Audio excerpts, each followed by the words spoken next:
မင်္ဂလာပါရှင်မနေ့ဖြန်ဇူလိုင်လ22ရက်နေ့အတွက်မြန်မာနဲ့ထိုင်းနိုင်ငံတို့ကထူးခြားမိုးလေဝသအခြေအနေတွေကိုတင်ဆက်ပေးပါမယ်မနေ့ဖြန်ဇူလိုင်လ22ရက်နေ့မနက်အထိကချင်ပြည်နယ်မှာနေရာကျကျမန္တလေးတိုင်းမကွေးတိုင်းတနင်္သာရီတိုင်းကရင်နီကယားပြည်နယ်နဲ့ရှမ်းပြည်နယ်မြောက်ပိုင်းတို့မှာနေရာစိစိနဲ့ကျန်တိုင်းနယ်ပြည်နယ်တို့မှာနေရာနှံပြမိုးထစ်ချုံရွာသွန်းနိုင်ပြီးရွာရင်ရာနှုန်းပြည့်ဖြစ်ပါတယ်နေပြည်တော်ရန်ကုန်တိုင်းပဲခူးတိုင်းမကွေးတိုင်းအေရဝတီတိုင်းကရင်ပြည်နယ်ချင်းပြည်နယ်မွန်ပြည်နယ်နဲ့ရခိုင်ပြည်နယ်တို့မှာနေရာကွက်ပြီးမိုးကြီးနိုင်ပါတယ်။တနင်္သာရီတိုင်းကရင်ပြည်နယ်နဲ့မွန်ပြည်နယ်တို့ကလွယ်ပြီးကျန်တိုင်းနယ်ပြည်နယ်တို့မှာမိုးတိမ်တောင်တွေဖြစ်ပေါ်လျက်ရှိပြီးအဆိုပါမိုးတိမ်တောင်တွေရွေးဆိုင်ရနေရာတစ်လျှောက်မှာ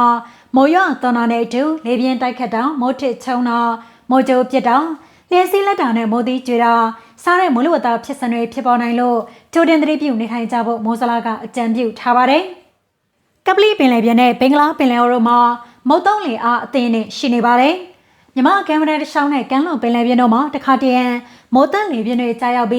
းလှိုင်းအသင်းအတင်းကနေလှိုင်းကြီးနိုင်ပါတယ်။မိုးတက်လေပြင်းကြားစမှာရေပြင်မြေပြင်လေဟာတနအီကို25မိုင်ကနေမိုင်30အထိတိုက်ခတ်နိုင်ပြီးလှိုင်းမြင့်က9ပေကနေ9ပေခန့်အထိရှိနိုင်ပါတယ်။နောက်နေ့ရက်အတွင်းရန်ကုန်တိုင်းပဲခူးတိုင်းစကိုင်းတိုင်းထပ်ပိုင်းအေရဝတီတိုင်းတနင်္သာရီတိုင်းကချင်ပြည်နယ်ကရင်ပြည်နယ်ချင်းပြည်နယ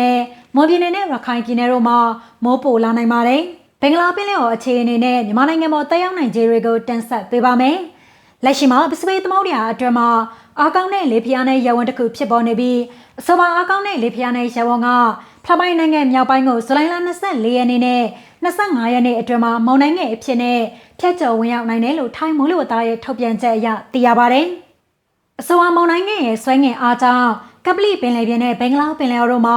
အနောက်တောင်မုတ်တုံလေပုံမအားကောင်းလာနိုင်ပါတယ်။ဒါအပြင်ဘင်္ဂလားပင်လယ်အော်မြောက်ပိုင်းမှာလည်းဇူလိုင်လ28ရက်နေ့မှာလေပွေလိုင်းအသစ်တစ်ခုထပ်မံဖွဲ့စည်းလာနိုင်တယ်လို့မိုးလေဝသပညာရှင်ဝန်နိုင်ကအသိပေးထားပါတယ်။ပုံမအားကောင်းလာနိုင်တဲ့မုတ်တုံလေနဲ့လေပွေလှိုင်းတို့ရဲ့ပေါင်းစပ်မှုကြောင့်ဇူလိုင်လ25ရက်နေ့ကနေ28ရက်နေ့အထိရ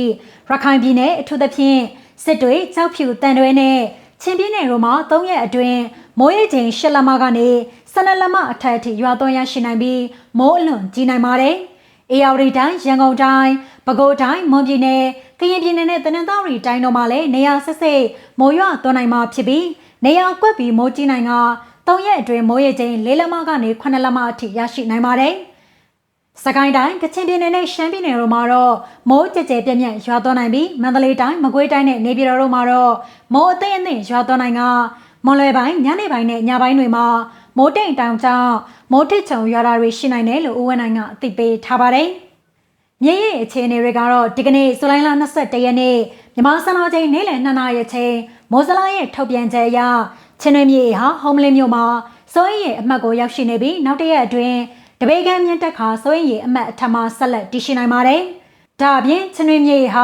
ဖောင်းမြင့်မြို့မှာလည်းစိုးရိမ်အမှတ်အောက်တပေကျော်အလိုမှာရောက်ရှိနေပြီး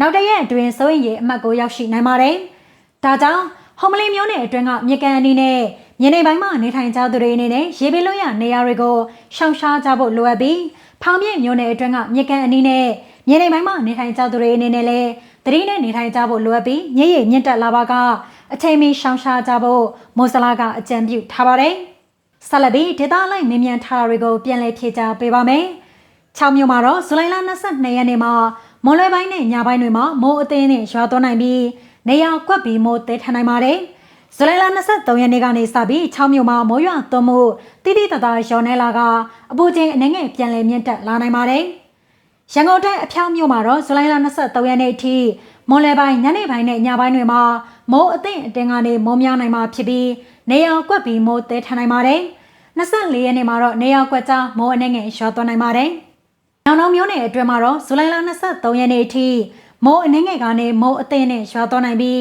းနေရာကွက်ပြီးမိုးတဲထန်နိုင်ပါတယ်။နောက်ဆုံးအနေနဲ့ထိုင်းနိုင်ငံဘက်ကမိုးလေဝသအခြေအနေကိုတင်ဆက်ပေးပါမယ်။ထိုင်းနိုင်ငံတဝက်မှာမုတ်တုံလေအရှိန်ကောင်းနေတာကြောင့်မနေ့ဖြန်ဇူလိုင်လ22ရက်နေ့ညနေအထိထိုင်းနိုင်ငံမြောက်ပိုင်းကမဲဟောင်ဆောင်ချင်းမိုင်ချင်းရိုင်ဖယောင်းနန်လမ်ဖွန်လမ်ပန်းနဲ့မဲဆောက်အပါအဝင်တက်ခရိုင်တွေမှာနေရာကွက်ပြီးမိုးတဲထန်စွာရွာသွန်းနိုင်ပါတယ်။ဒါကြောင့်တောင်ကြားချောင်းရိပ်ရှာနာနဲ့မြေပြိုတဲ့ဘေးရန်နေရာတွေကိုအထူးဂရုစိုက်ကြဖို့လိုအပ်ပါမယ်။ဘန်ကောက်နဲ့အနီးတစ်ဝိုက်မှာလည်းမွန်လွယ်ပိုင်းနဲ့ညနေပိုင်းတွေမှာနေရာကွက်ပြီးမိုးထစ်ချုံရွာသွန်းနိုင်ပါတယ်။ နေဘက်မှာတော့အပူချိန်အတော်လေးမြင့်မားနေဦးမှာဖြစ်ပြီးအမြင့်ဆုံးအပူချိန်က35ကနေ39ဒီဂရီစင်တီဂရိတ်အထိရှိနိုင်ပါတယ်။အရှေ့မြောက်ပိုင်းကနောင်ခိုင်ဘွန်ကန်စကွန်နခွန်နဲ့နခွန်ဖန်နုံတို့မှာလည်းမိုးတဲထန်စွာရွာသွန်းနိုင်ပါတယ်။အလဲပိုင်းကနခွန်စဝမ်ဥထိုင်ဌာနီကန်ချနာဘူရီနဲ့ rush ဘူရီတို့မှာလည်းမိုးထစ်ချုံရွာသွန်းနိုင်ပါတယ်။အရှေ့ပိုင်းနဲ့တောင်ပိုင်းက